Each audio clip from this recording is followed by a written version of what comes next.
Hey guys, Bugcat7 here. Okay, it is Thursday, January 4th, 2024, and thank you for visiting the Stonewall Research 2 channel here on YouTube. I really do appreciate it.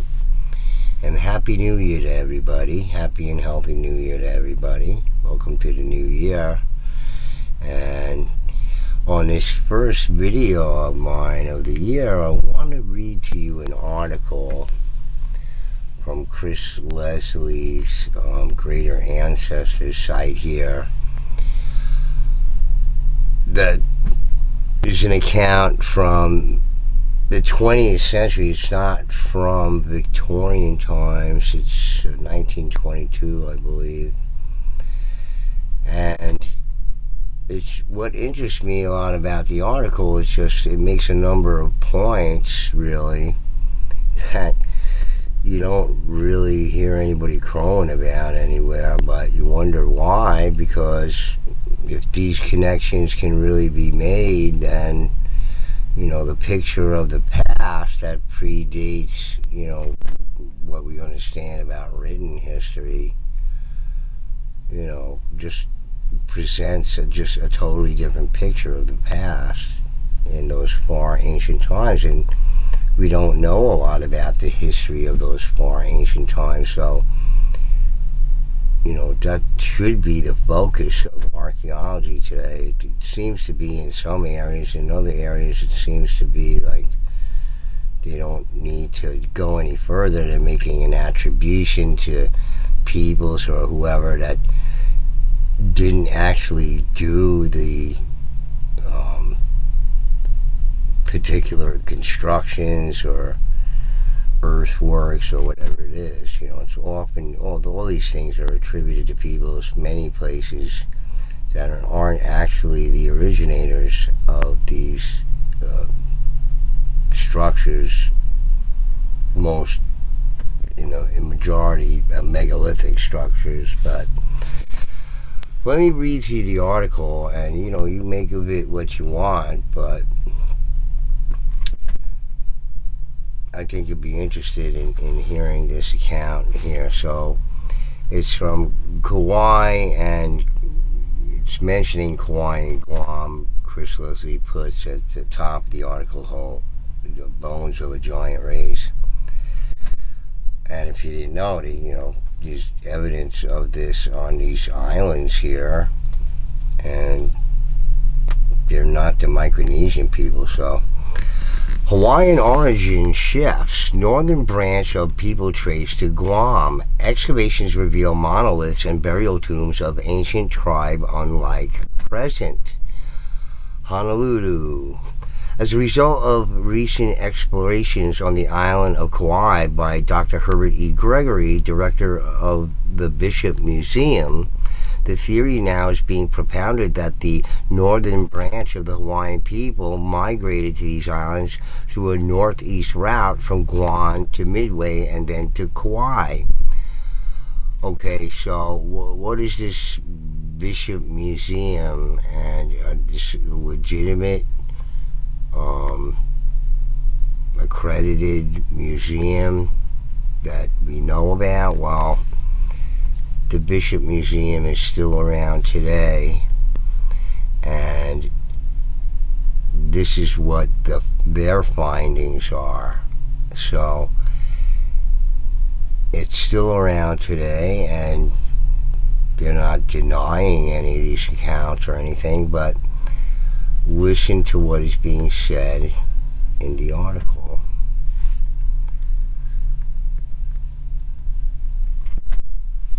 Gregory exploration work combined with data unearthed in Guam by Hans G. Hornbostel and Commander J.C. Thompson has led to the formation of the theory. During the exploration on Guam, there was discovered remains of giant monoliths and burial tombs, and also skulls and skeletons of an ancient people who were very large and utterly unlike the Micronesian peoples who inhabited that region in later years. And they're talking about the Guam megaliths. Here's some of them here. there are others there, such as these. You can see this scale there. But also dolmen. So there's quite a few dolmen there, which is, going back to Neolithic times. Okay.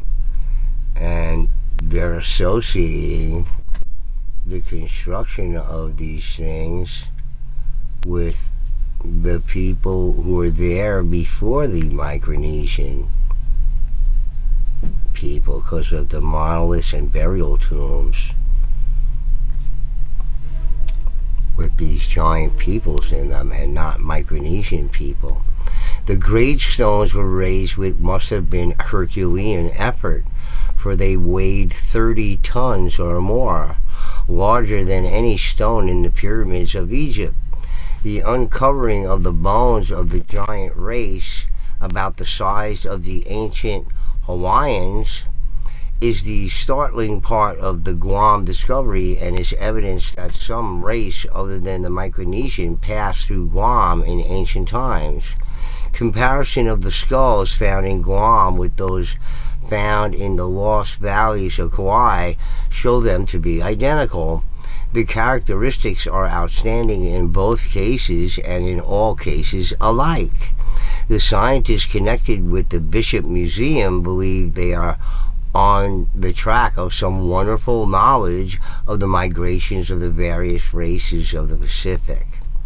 Okay, so various races of the Pacific. Well, who are these giant peoples? Okay, because the scientists that study human height and the history of human height and general scientific data on human height say that everybody should be of average size, and that the people of the past, in the majority, were much smaller in stature. Okay, so I've read this before on my other channel. Let me just read a couple of little things to you here. Won't take very long. Human height throughout history. In general, modern humans living in developed countries are taller than their ancient counterparts, but this was not always the case. Certain ancient human populations were quite tall, even surpassing the average height of the tallest of modern countries. For instance, hunter-gatherer populations living in Europe during the Paleolithic era and India during the Mesolithic era averaged of heights of around 183 centimeters, 6 foot tall for males, and 172 centimeters for females. That's 5 foot 8. That's considered rather large when you're considering the data collected at the turn of the century. So, depending upon your geographic area, the averages in height differ. But see, people should all be of an average height, like today's average height of 5 foot 8, roughly 5 foot 8 inches tall. Okay, like the size of the ladies there. 169 centimeters or so. Okay, so listen to what it says here. In the 18th and 19th centuries, people of European descent in North America were far taller than those in Europe, and were the tallest in the world. 18th and 19th centuries. That's very interesting how they suddenly got taller when they came over here. Was that because of mixing, commingling? Okay, because listen to what is said next. Okay. According to a study by economist John Comlos and Francesco Cinderella in the first half of the 18th century, the average height of an English male was 165 centimeters, that's 5 foot 5 inches, and the average height of an Irish male was 168 centimeters, 5 foot 6 inches. The estimated mean height for the English, German, and Scottish soldiers was 163 centimeters, 5 foot 4, to 165 centimeters, 5 foot 5 for the period as a whole, while that of the Irish was 167 centimeters, 5 foot 6 inches. The average height of male slaves and convicts in North America was 171 centimeters, 5 foot 7 inches. So lesser in height than today's average height at 5 foot 8. Okay, they were rather short. Okay, but except for Europeans here. Okay. I want to see. Let me go back here.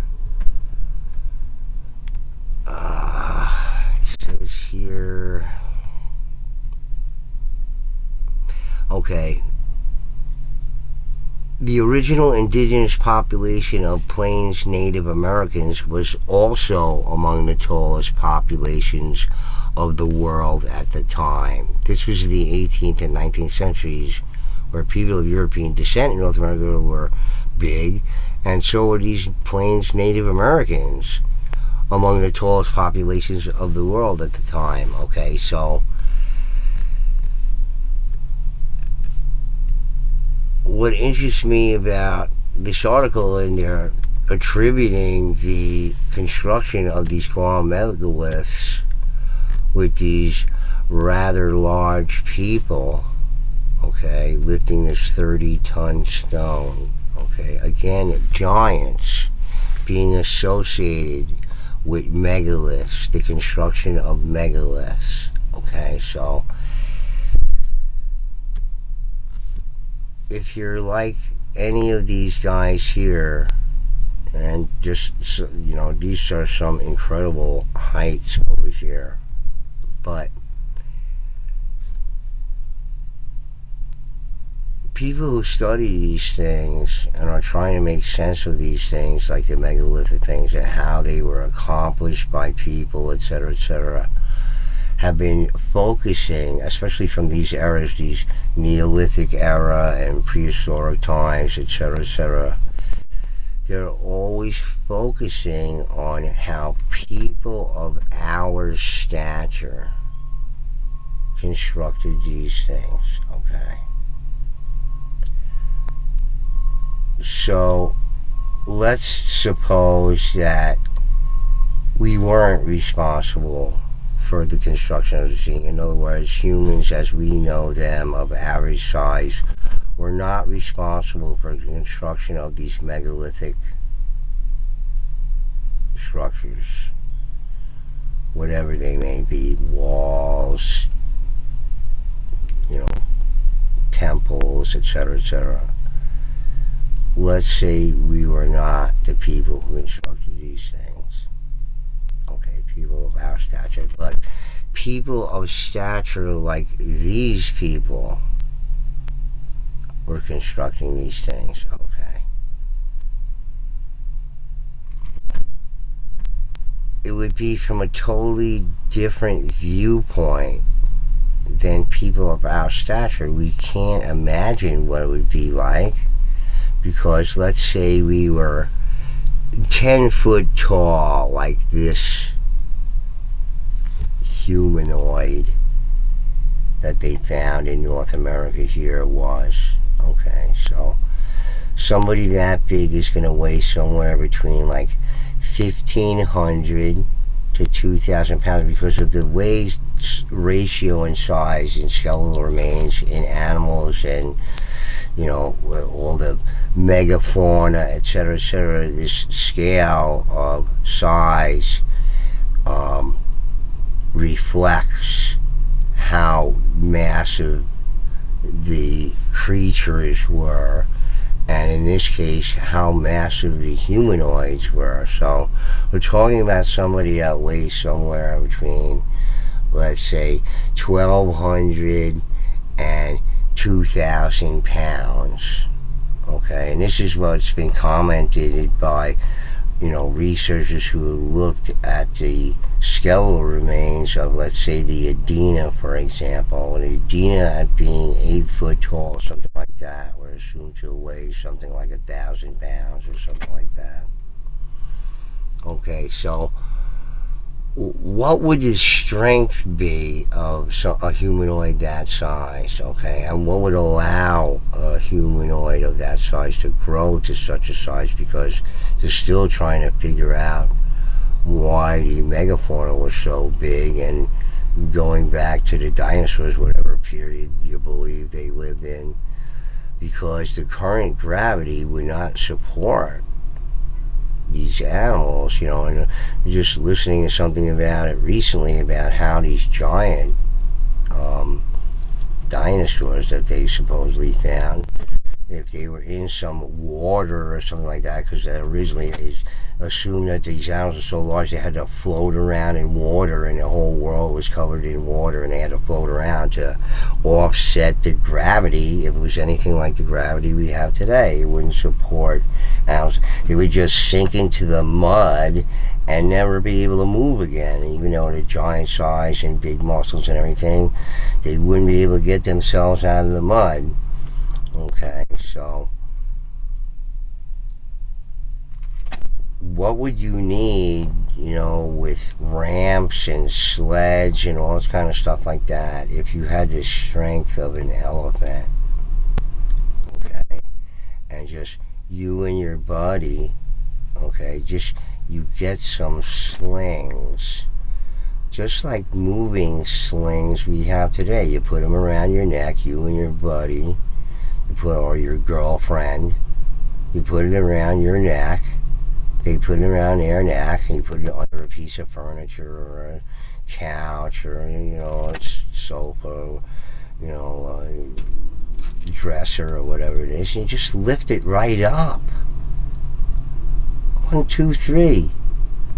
Okay, we have the same level of intelligence in these humanoids, we assume, because if they're anything like the Bell Beaker people or the Adena, who brought all sorts of metallurgy and engineering and all this kind of stuff to Europe, okay, and North America, to the Hopewell people, let's say, all right, well, who is the one who would have these knowledge of these things, okay? Well, it's these giant humanoid people and not us. Okay, so what we assume is attributed to us, and how people of our stature should be credited with building all these megalithic structures of the past, etc., etc. Well, it's a misattribution. We're taking credit for things that we didn't do, you see, because these other creatures did it, like this right here. Okay, just like the people in Guam. Okay. You're talking about people of such giant stature. Well, whatever way that they did it, it's certainly going to be a lot easier for them to do it at their size and their level of strength, in perhaps a much lighter gravity as well. Depending on how far in the past we go, we're talking about beyond 6,000 years ago, 7,000, 8,000, 9,000 years ago. Okay. Right, we're talking about dolmen, et cetera, et cetera. Well, that's beyond, recorded history and whatnot. Okay. Who's working with stone? Giant humanoids, folks. This is what I go through on my other channel, with so much time and energy spent in research trying to determine how we, people of our stature, built all these monumental things. It was a royal waste of time and energy. Think about the hundreds of thousands of hours of people thinking and trying to figure out how all these things were being built by people of our stature, and what they weren't built by people of our stature. You see, this is the whole thing.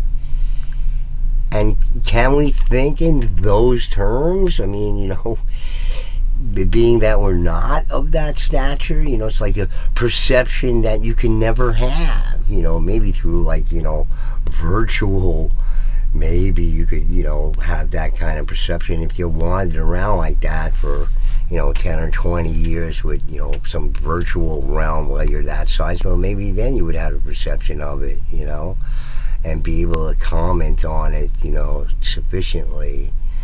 Okay, so, and, again, the average stone in the Great Pyramid weighs something like 2.3 tons. So we're talking about people who weigh a ton.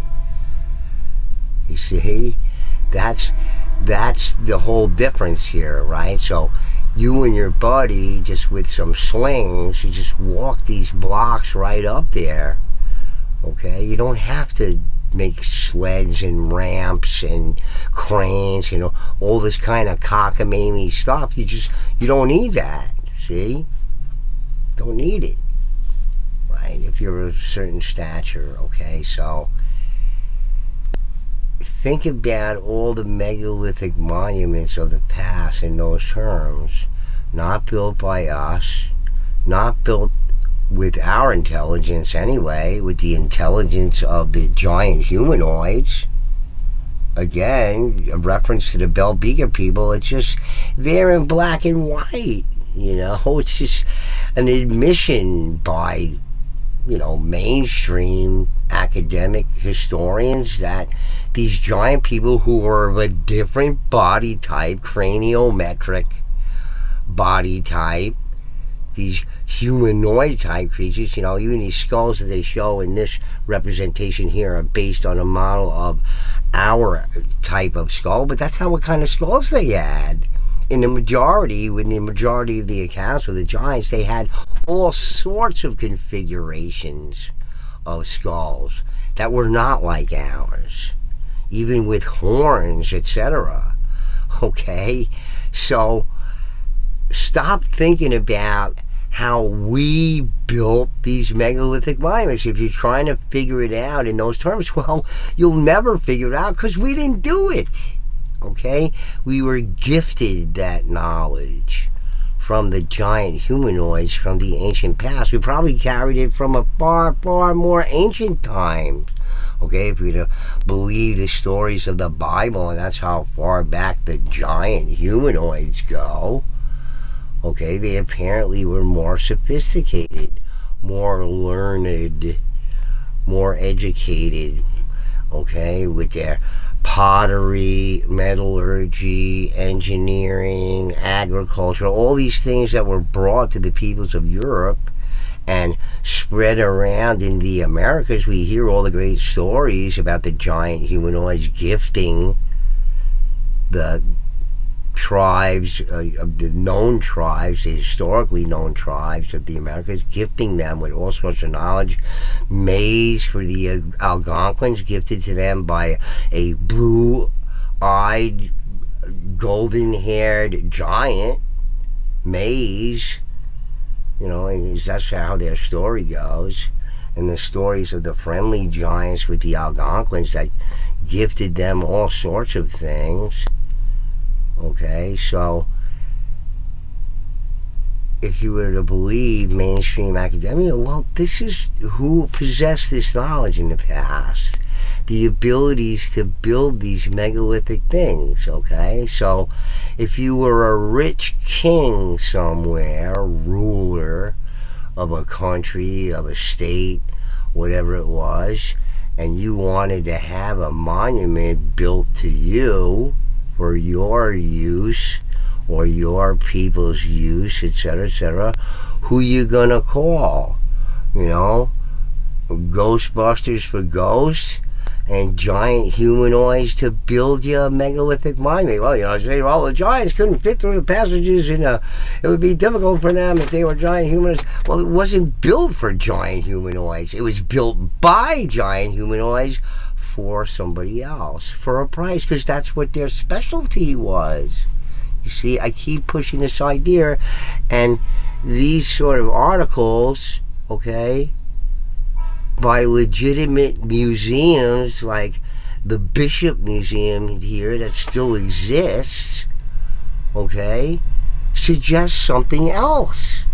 Suggests that we didn't build these things, you see? So stop trying to figure out how we build something that we didn't build. Okay, and then maybe you'll be able to figure out the truth about it. Okay, you've watched endless hours of YouTube videos about how somebody of our stature, and again, if you say, well, this guy figured out he could do it by himself, he could lift these giant blocks. Okay, there's hundreds. I've typed this in a search or whatever. There's hundreds of people with ingenious ideas about how they built the Great Pyramid, okay, which is an 8-sided pyramid with inverted angle blocks in it. Okay, how the heck did they do that? But forget about that for a second, okay? So, they assume these things about it. Okay, so, look,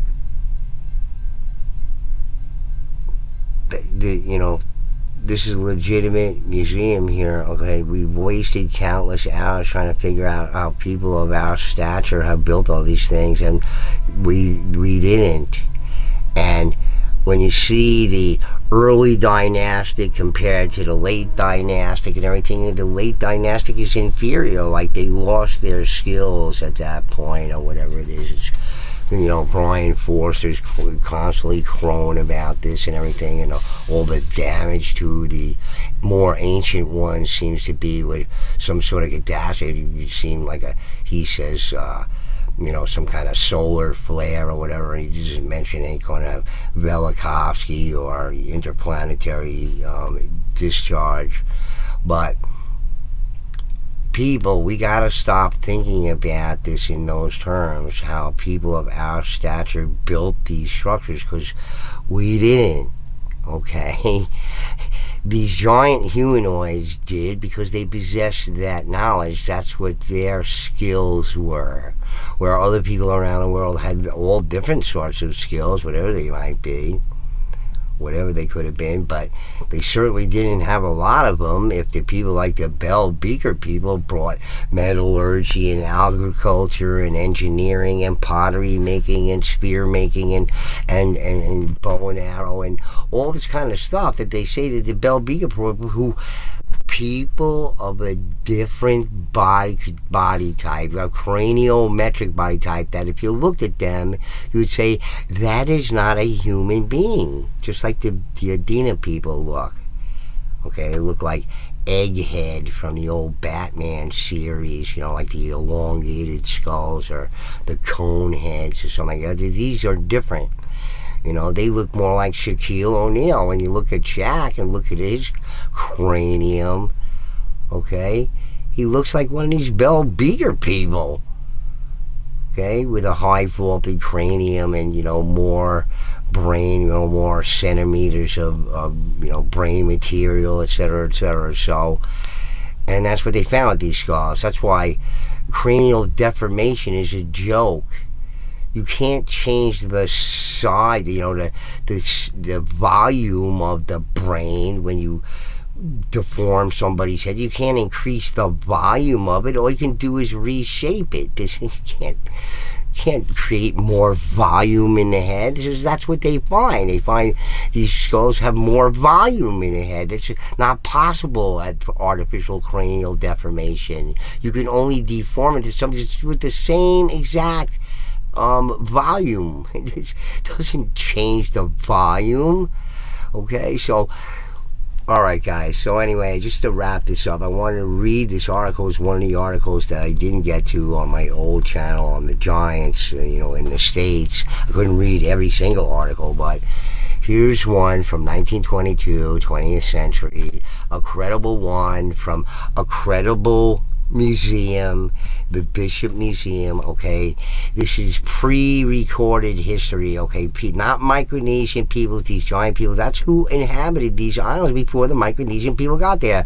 They talk about the Micronesian people making a journey and blah blah blah blah. Well, most certainly they did, but that doesn't mean that there weren't people there already. See, this is what they fail to tell you when you learn the histories of these things. There's people there already. Some giant humanoid type people buried in these tombs in places like Guam, etc., and Malta and other places. And they don't want to talk about any of that stuff. Why? Why don't they want to talk about it? Okay, because of Alice Herdliska. Okay, you can see, like, when you're looking at giants in America here. Okay, the suppressed history of giants and their re-emergence into the public arena by this exopolitics, okay? And other articles, okay, suggesting similar things, okay? The suppression, Smithsonian suppresses these ideas, okay? It's not simply a nice clean look at the past, despite what the Bishop Museum has there. Nobody's talking about it from the Bishop Museum. So this is the thing. All right, so folks, just whoever's listening and watching these videos, who watched a billion videos on how, and back to, the people who claim, that they, how we could have built it, and, guys, single-handedly lift these 20-ton stones and everything. Okay, so there's 100 people on the internet that you can research there, have just as ingenious ideas about how we could have built the pyramids using this technique or that technique or whatever. Unfortunately, what these people fail to realize is that they're coming up with their own original ideas that nobody's ever thought about in the past, because that's how we are as human beings. We come up with original ideas. That's not how they did it in the past. That's not how it was built. But people are coming up with their own original ideas that they're legitimate in the sense that it's possible, but that's not how it was done, okay? Because we have evidence of a different sort of past, referring to different peoples building megalithic things, okay?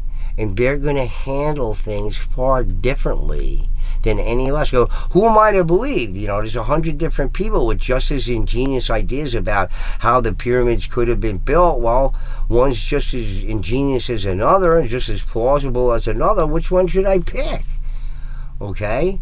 But what these people fail to realize is that they're coming up with their own original ideas that no human being in history, even the Egyptians or whoever it was that built the pyramids before them and whatever, didn't come up with. That's not how they did it. They didn't need to, okay? Because they were of such stature that they did not need to, okay?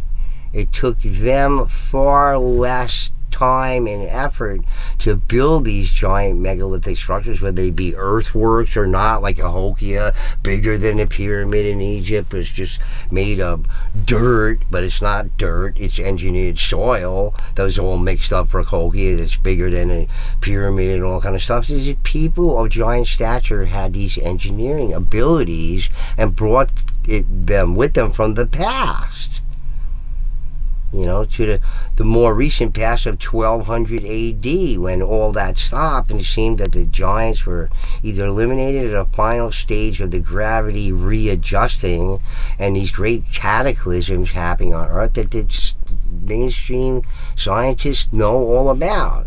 That they know about it in Americas, but in Europe it's a mystery. You're not sure what did it or whatever. Well, if it was happening around the same time in America, what do you think was going on over there? Just a coincidence that these great catastrophes are going on in the Americas and Europe. There's, we're not sure what was going on. Well, I would strongly suspect that was going on there too, and you had the demise of the Bell Beaker people at the same time that you find the demise of the Adena and the Hopewell.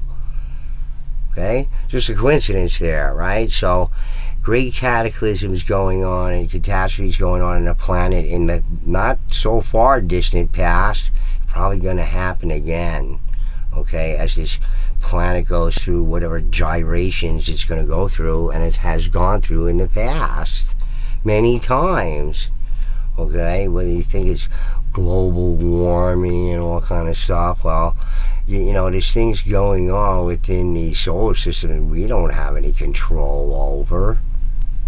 There's a whole universe out there. We don't have any control over that. What happens to this planet, whatever. We're just shit lucky that we're here right now. That's all there is to it.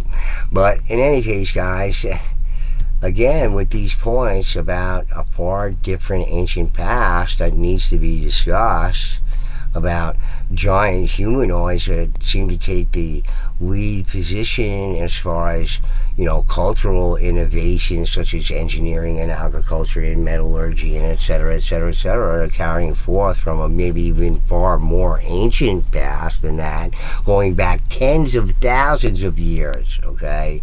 Their geological dating's all fucked up because this planet's gone through so many changes in the ancient past. It's all jumbled up. The surface of the planet's been smashed and bashed and crashed and all kinds of stuff, okay? How can you make sense out of it? Well, they can't.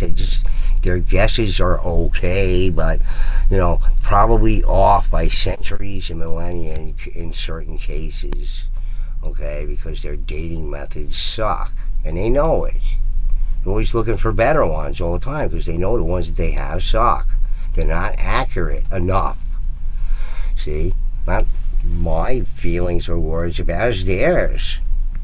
People in that field of dating stuff. So, in any case, guys, just think about what was said in this article here. What's really going on.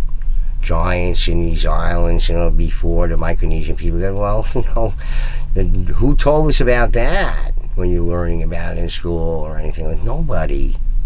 Okay, but you can find out about it at a legit museum right here, the Bishop Museum. Okay, find it right here. Open daily, 9 a.m. to 5 p.m. Okay, you can ask them about it over there, what their research is about giant humanoids of the past that current scientists say shouldn't exist. Everybody should be of average height. Not slightly more robust. A watered down terminology for people of larger stature who shouldn't exist, according to scientists who study height and growth in the human evolution. Not my feelings or words or research, theirs. You can read it anytime you want. Alright? They don't know. Okay?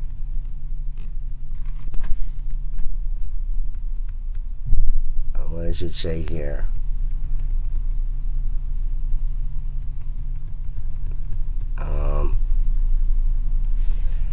In the 150 years since the mid-19th century, the average human height in industrialized countries has increased by up to 10 centimeters, 3.9 inches. However, these increases appear to have largely leveled off. Okay, it's the tail end of the integration of the surviving giant humanoid peoples who are compatible with us and all grew to compatibility through lots and lots of interbreeding in the past, what so many of these authors from Megalithomania, Andrew Collins, and wrote books about, and Jason Jarrell and Sarah Farmer in their books, and hybrids of the past. Okay, and we reached a point. That's why we grew this 10 centimeters in 150 years, but we leveled off now because we integrate. All the giant humanoids have integrated into the populations of the world, especially in North America. Okay, and then we got a lot of tall people around that don't make any sense because no animals have these issues, okay? Why do no animals have the issues, okay? They're all relatively the same size. Well, why do humans have these issues? Because we're an amalgamation of all kinds of weird humanoids from the past. Tall, small, big, wide, weird head, cranial, metric shapes, and hence all the different problems that people have in their anatomy and whatnot, because we're interbred with all these people from the past. And it was a big no-no back then and should have never happened, but it did. So that's what we have to deal with right now, because we're sort of artificial and probably artificially created by the giant humanoids in the past when they were more advanced, making corn, genetically engineering corn and all sorts of other organisms here on Earth.